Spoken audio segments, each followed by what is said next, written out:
Hello friends, मैं doctor Shifali utility Ayurveda clinic से एक बार फिर आपके सामने कुछ टॉपिक पे बात करने आई हूँ। आयुर्वेदिक ट्रीटमेंट किस तरह कौन किस बीमारी में आपको रिलीफ दे सकता है और आपके लिए बेनिफिशियल हो सकता है।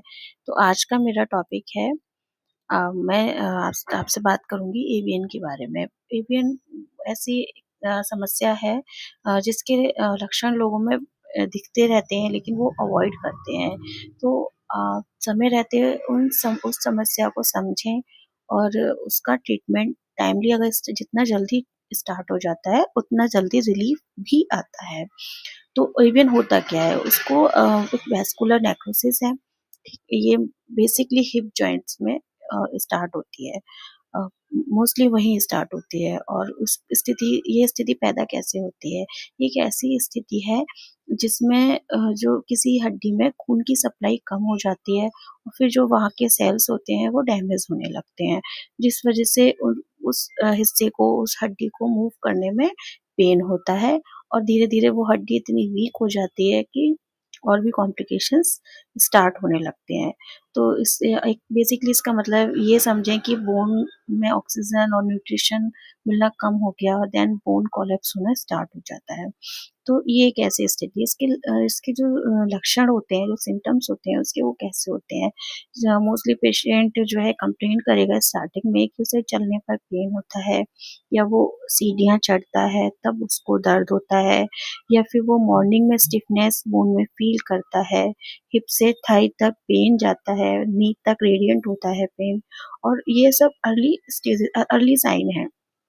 अगर इनकी जो है इनिशियल स्टेज पे डायग्नोज हो जाए तो ट्रीटमेंट टाइमली हो जाता है। फिर अब इसका अगर हम समझें कि इसके मुख्य जो मेन रीज़न्स हैं वो क्या है? बेसिकली तो ये ट्रॉमेटिक होता है। मोस्टली जो पेशेंट्स में देखने को मिलता है कि वो ट्रॉमा किसी किसी इंसिडेंट से या कोई एक्सीडेंट हुआ या कोई ट्रॉमा, कोई इंजरी हुई, उसके बाद एवीएन उन्हें स्टार्ट हुआ।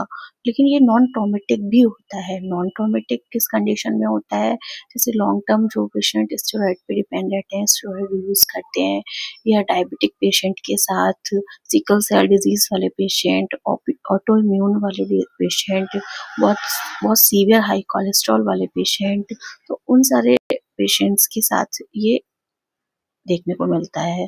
अब हम स्टेजेस की बात करेंगे कि अगर हम अर्ली स्टेजेस में ही एवीएन को डायग्नोस्ट कर लें तो उसका जो ट्रीटमेंट है वो संभव हो जाता है।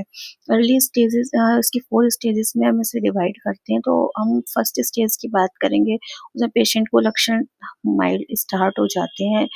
देन वो एक्स-रे कराता है तो एक्स-रे में ऐसा कुछ नहीं मिलता है, नॉर्मली मिलता है।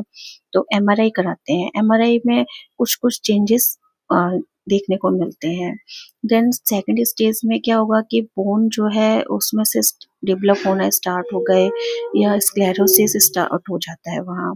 स्टेज 3 में बोन प्रॉपर कोलैप्स होने लगता है। फोर्थ स्टेज में तो मल्टीपल जॉइंट्स आर्थराइटिस है ही, आपका जॉइंट्स आर्थराइटिस उस जगह पर हो ही जाता है परमानेंट। तो ये स्टेज थर्ड और स्टेज फोर्थ में ट्रीटमेंट काफ़ी मुश्किल से रिलीफ देता है क्योंकि ये क्रॉनिक स्टेज हो चुकी होती हैं। बट इफ इसमें फिर मोस्टली यही एक ट्रीटमेंट बचता है कि वो हिप रिप्लेसमेंट कराया जाए या जॉइंट रिप्लेसमेंट होता है तो बोन बोन ग्राफ्टिंग होती है। तो सर्जिकल ट्रीटमेंट ही बचता है।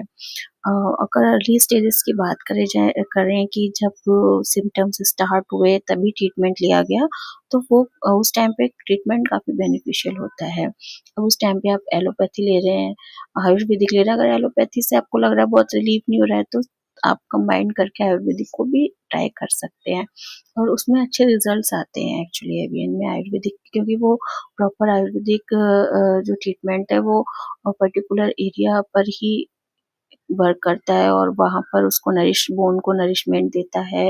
वो जो उसके ब्लड सप्लाई है उसको इम्प्रूव करता है, मेडिसिन्स भी देते हैं और थेरेपी प्रोसीजर्स भी चलते हैं, काफ़ी लंबे थोड़े समय तक प्रोसीजर्स चलते हैं, लेकिन उनके रिजल्ट्स अच्छे रहते हैं, तो आप उनको यूज़ कर सकते हैं।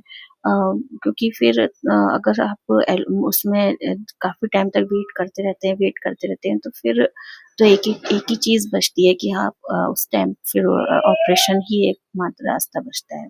तो मैं आपको आज यही बताना चाहती थी कि वीपीएन क्या है, कैसे होता है और इसके लक्षण क्या होते हैं, इसके ट्रीटमेंट ऑप्शंस क्या-क्या हैं, ये सब मैंने आपको बताया।